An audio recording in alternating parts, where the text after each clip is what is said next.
Hello guys and welcome back to a new video. If you will enjoy it, don't forget to leave a like and share your thoughts in the comments to help me boost this video. Thanks. Story 1. I'm not sure if that's a threat or a promise. I work remotely for an insurance call center handling complex technical calls, taking escalations, and handling some light underwriting work. Most of my calls are ho-hum technical calls, a lot of which involve me teaching reps more about insurance than training ever did. I handle escalations about billing and underwriting, which are almost always a variation of how dare you tell me that you won't insure me for free. I work a late shift, so I handle more than just the garden variety crazy or demanding Karen. I handle the ones who are willing to call an insurance company at 2 a.m. to yell at someone. Your intrepid writer is logged in bracing for her first call of the day. This one is an escalation from a sales rep who's still green behind the ears. Apparently, we denied the customer a policy. The reason for the denial did not immediately display for the representative, so the customer demanded a supervisor. The customer comes in screaming on the other line. Not screaming like your typical irate customer listening to our hold music on a loop, but like one who might have contracted rabies during said wait. I could practically hear this one frothing at the mouth. He's all upset because the prior representative couldn't tell him why we denied him a policy, just kept telling him to contact underwriting and send in a dispute. Well, sir, with some of our quote blocks, it encourages you to contact underwriting for a dispute should you feel the need to question our reasoning to decline you a policy. Did you need that email? Rabid Screamer, no, I don't need the email address, you dumb BH. I just want to know why you won't write me a policy. Me marveling at the set of lungs this one has. I'll thank you in advance for keeping the conversation civil. Now, do you mind if I put you on a brief hold while I do some additional research? This will probably take me 3 to 5 minutes. Rabid Screamer, like I have a F-King choice. Be indifferent to the screams of the hydrophobic manchild. Thank you. Please hold. I have a hunch. I type in Rabid Screamer's name into our system to see if he'd previously been insured with us. Sure enough, I find a canceled policy. I access it and do a little bit of digging. A little digging becomes a jackpot I'm pretty sure most people haven't hit at this company. See, as it turns out, Rabid Screamer has a policy with a more colorful history of multiple sorts. The notes on this canceled policy are impressive, even by my high standards. The midterm cancel reason shows underwriting, but multiple policy documents indicate that this policy would have non-renewed due to this guy's catastrophically horrible driving record. However, in the course of his most recent claim on that policy, which triggered the non-renewal notice, we figure out that Rabid Screamer was also a lying liar about some important facts. Facts that are important enough to determine whether or not coverage would have applied. So we decide to cancel him in the middle of the term rather than let him have his policy for 2 more months. Oh, but it doesn't end there. Per the notes, he calls after having read the notices and threatens multiple people in claims, customer service, and underwriting with all sorts of things. We even have copious records from security on this policy. I even see the words bomb threat in there. Having this information at my fingertips, I go back on the line. Be prepping the knives for the kill. Hi, Rabid Screamer, thank you for patiently holding. Rabid Screamer, I am far from patiently holding. I want a policy. Now, you're going in for the kill. Great, you can go get a policy, but it'll need to be from another company. We're declining a policy based on past threats to employees in multiple departments as well as past misrepresentations on a claim with this company. Rabid Screamer, you stupid CTWAFFLE. I'm telling all my friends not to go with your company. My reaction is dead silence, and trying really hard not to laugh at the absurdity of this conversation. I'm also wondering how to get this specimen off my line quickly. Be sharpening the knives some more. I'm not sure if that's a threat or a promise, but I'll remind you again to keep the conversation polite with me regardless. He hangs up on me. Oddly, I'm a little disappointed in this response. I sort of wish he would have stayed on the line. I genuinely have so many questions about the phrase sea twaffle that I want, nay, demand to have answered. First, is sea twaffle a compound word or 2 separate words? Is it a smelly waffle or genitalia resembling a waffle? Why does it smell like that if it's the former? If the latter, are we talking Belgian or Eggo? Why waffles and not something like sausage or biscuits? Combining CT with biscuits seems like a more logical insult in the breakfast food genitalia fusion genre. This is almost as amusing as the fact that this guy thinking we'd insure him again after we canceled him for the reasons we did. These are the thoughts that I have as I submit a new security request for this most recent number to be blocked. The fact that the rest of that day is relatively calm does not sadden me one iota. Story 2. Listen, lady. Oh, honey, I got the time. So I got the angriest of angry women on my line who wanted nothing but her exact demands done. She called in because she had placed an order herself online, but with an agent on the phone basically as a support buddy. The agent couldn't see her cart, her products, and she didn't know the CX intent. The CX got stackable washer and dryer. This could be because she wants to stack them or because their size, or just because they are cute and do the job. Again, the agent wasn't placing the order, so her on-screen prompts wouldn't happen for upsells and reminders. The CX, without doing due diligence, just bought everything she wanted. Not a delivery day. CX wants DT delivery team to stack. CX didn't buy a stacking kit. CX calls me angry because she doesn't have one. I apologize, de-escalate, and go to find correct one. OOP's it's out of stock. I look it up and find it on other providers, but we personally don't have it. I advise that we don't have it, but for inconvenience of not having it, and for not being able to do install for her, I will discount product for her refund. No dice. CX says, listen lady, I paid for install, so I am going to get installed. Install is free, y'all. I responded, I'm sorry for the inconvenience, but as you did not purchase a stacking kit, the stacking install is not included in your purchase, and the delivery team can only install your washer and dryer side by side as space provides. CX again, look lady, your customer service for a 70-year-old is awful, and I don't even know how much it would cost to get someone else to install. I am so sorry for the inconvenience. I can offer you higher than last amount to help with that, and can get you to our department who can find someone in your area to complete install, or there are even handyman type apps like Thumbtack, where you can find someone for very affordable prices. Again, your installs were free, and we would like to help you with this inconvenience. Goes off on me for solid 10 minutes, to which she finally refuses any amount we would offer, and demands install date. I put her in for installation, and remind her that we will only install the washer and dryer, not stack them. She sneers, and when I close the call, she makes a comment on how she is going to tank my survey. I told her I understand her frustration and still wish her a wonderful day. End of interaction. Right. No, because this lady got time now. I immediately call the delivery team and have them notate in capital letters not to stack her system for liability reasons. It will be an outside vendor product or possibly a generic piece, and if they cause damage, they will be held responsible. Basically just reminding them of their contract, since so many see an old lady and are like, sure, why not, let's just do it. To be fair, normally, I'm also like, do the nice thing if you have a second DT, like it may result in a tip or just good karma. But I want this woman stuck with no discount and non-stacked, non-returnable washer and dryers. Story 3. I filled out his paperwork, you can talk to me. I worked in medical billing from 2015 to 2019.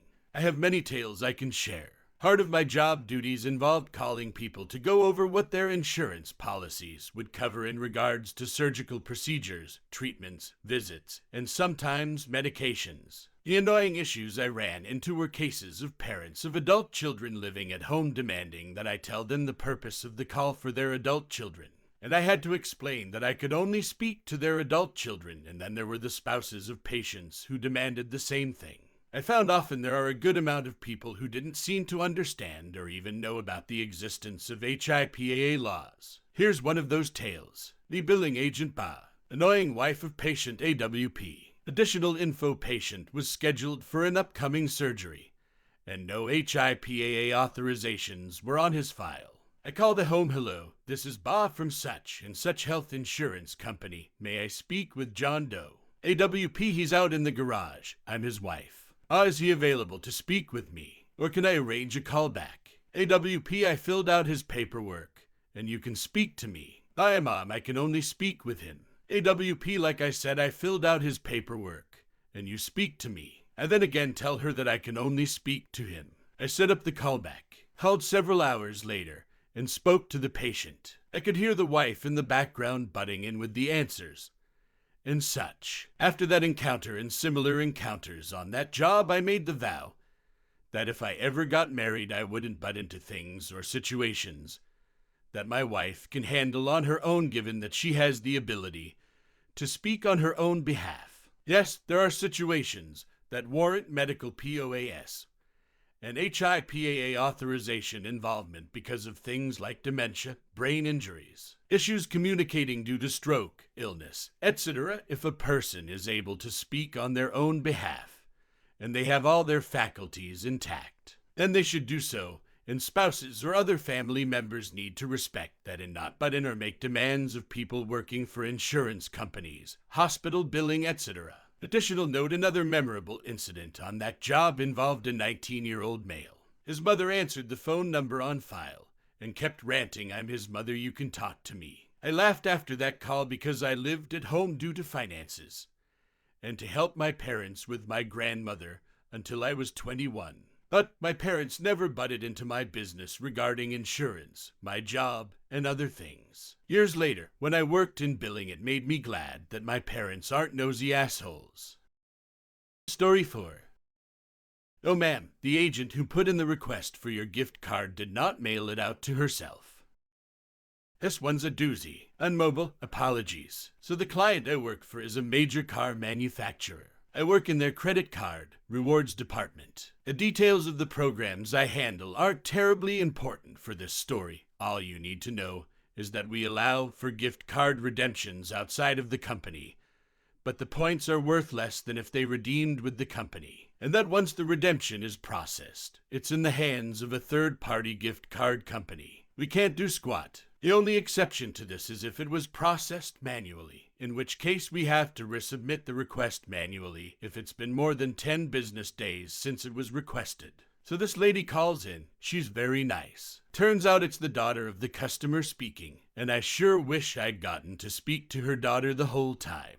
I verify, blah blah blah, you know the drill. She's mad her gift card hasn't arrived yet. That's fair, it's past the time frame and should be investigated. Issue is, I guess the customer took the phone from her daughter and decided to bitch me out. She will hereafter be referred to as Simi. I do apologize for. See, don't need your apologies. Are y'all playing with me? Me, of course not, ma'am. We're trying to get this gift card out to you as fast as possible. If I could just get some information. Now at this point, my dear readers, I feel the need to inform you that the customer decided she was not on the phone with someone whose fanfiction writing was being interrupted, but rather auditioning for the role of a banshee. Because only a harbinger of death is in possession of the lungs required to scream talk the way this woman was doing.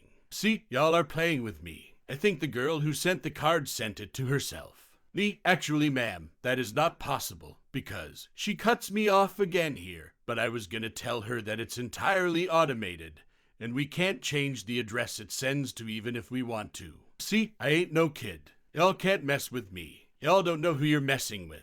Now, I have a very peppy, upbeat-sounding customer service voice, and kind and empathetic. I also sound a bit like a 15-year-old girl. At this point, however, I'm done with being screamed at, and I used to work childcare, so my voice can get very firm very quickly. Now using mom voice, ma'am, I understand that you are frustrated. However, if you are unable to be professional during this call, I will have to disconnect. See, somehow screaming even louder than before. I am being professional, Missy. She continued to scream, and I believe she also berated me some, and she wouldn't let me get a word in, so I simply started to talk over her. Since you are unable to be professional, I will now be disconnecting. Have a nice day. And then I hung up. I wasn't even able to send it up for investigation the way it should have gotten sent up. Honestly, I'm probably missing huge chunks because it's been a few weeks, but I remember feeling very strongly afterwards that she should never get her gift card if that's how she treats people. Story 5. I just don't understand why people think this is acceptable. I work emergency roadside assistance as a dispatcher. Just FYI, we call tow companies garages. So, one of the benefits we offer is battery installation if available in your area. Well, protocol if a member wants to buy a battery is to test the old battery first to make sure it actually needs to be replaced so that the MBR isn't wasting money. Well, we had this call today. Member didn't speak very good English, so I don't think she was understanding the driver when he was trying to explain why he was going to test the battery first instead of just replacing it right away. Well, our driver gets on location and walks up to the member's car with the tester, only for the member to start swinging at him and hitting him. The driver had to run back to his truck to get away from her. So now the garage is understandably refusing to service her. Yet this member is trying to still get service and demanding a different company. I just don't understand why people think stuff like this is okay. If she was really that adamant about replacing the battery without testing, we would have done so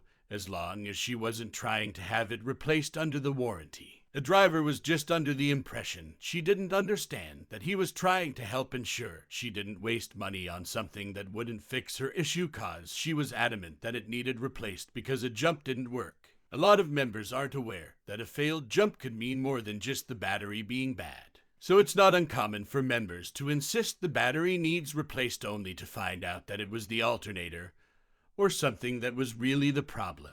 Testing the battery cost nothing to the members, so it wouldn't matter if he tested it. And it did need replaced like member said. I'm not sure if the member knew rat or not, but regardless, that still does not make it okay to physically assault the driver. It never ceases to amaze me at how many people think assaulting someone or just threatening to harm someone over stupid shit like this is acceptable. Cause of course they always act shocked that we're denying service as a result of their threats, actions. I swear they feel that because they pay for our services, it makes us legally obligated to service them no matter what they've said or done. Story 6. Is it still team building when they hate you?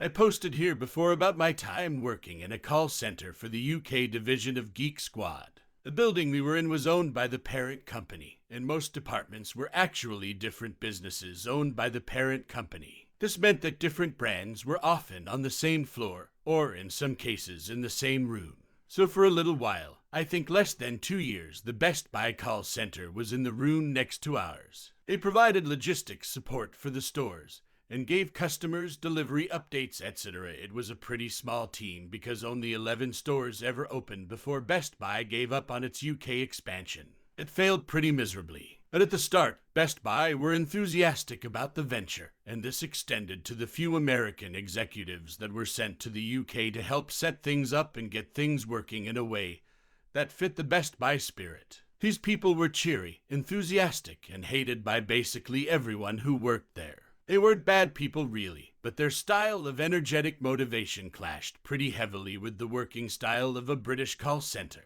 where the standard attitude was essentially, I'm here because it pays marginally better than retail. I know that, you know that. Let's just get through this shift with as little fuss as possible. But no, they had to pretend that being here was fun. And as part of that, they put a ritual in place for the start of the workday for Best Buy workers that Geek Squad didn't have to participate in, thankfully. To get hyped up to provide great customer service, their words, not mine. They would start the day with a song. This song was disco, but with the lyrics changed to be best. Aye, and a toe-curling display of corporate team building. The team was expected to stand at their desks and sing the song, complete with lyrics such as we are B, brilliant attitudes, we are E, excellent service, we are S, super knowledgeable, etc., etc., to their credit. The team did this on the first day with a level of enthusiasm that could be described as passable. But when they came in for work the next day, were asked to stand up and the music started. I know some looks were exchanged like wait, that wasn't a one-off. For the next 2 weeks this went on, and the singing slowly changed. No longer was this a mildly embarrassed sing-along. At the end of week 2, this was a slow funeral dirge to a disco instrumental. All a pair of inanely grinning American businessmen in blue suits stared at them, dad dancing, and spouting encouraging slogans, like a corporate-sponsored joker. It eventually ended when one brave soul said no. I believe the explanation was, "I'm not doing this, you can't make me do it. And if you try and go the disciplinary route, you will end up explaining to an employment tribunal that you fired me from my call center job because I wouldn't sing and dance to disco music." It then became voluntary, and shockingly enough, no one ever volunteered. Best Buy eventually closed all of its UK stores, lasting less than 2 years. One of the common explanations why it failed was that they tried to force strategies that had worked for them in the US rather than adapting to the British marketplace. Having seen that depressing display every morning for 2 weeks, I can believe it. Story 7. Unhinged dude pisses off his insurance rep.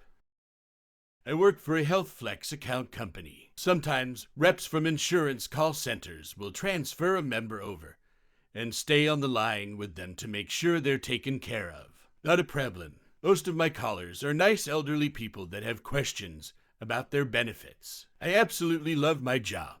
Even when I get the occasional butthole, I take it as an opportunity to learn something I didn't know. Yesterday, a call came in from an insurance rep with a caller on the line. When I asked her to verify his address, she started to tell me the one she had on file. He started yelling, "No, no, no. That's my mom's address. You guys keep sending my mail there, and it is a violation of my privacy." He then goes on about how he did not receive his Cheerios. We have an online store that they can order from, which includes some grocery items. I apologized and told him I would send some more out. I go to look and tell him we had already requested his reshipment. He starts yelling that I saw the black FedEx driver hand it to someone else. I asked if he had called FedEx and reported that. His answer, no. They don't care about me because they're black and they think they can beat me up. I gathered before this that he had a psychological disability. I am not downing him for that. I have one too, and my educational background is in psychology. I just didn't expect it to go this route. His insurance rep said, "I don't think we should make this about race." I agreed with her. He said, "Well, it's black people." Insurance rep disconnected, leaving me to deal with this guy by myself. He asked why she hung up, and I said, "I think you may have upset her with the racist comments. Have you talked to the police about your package?" His response was heartbreaking.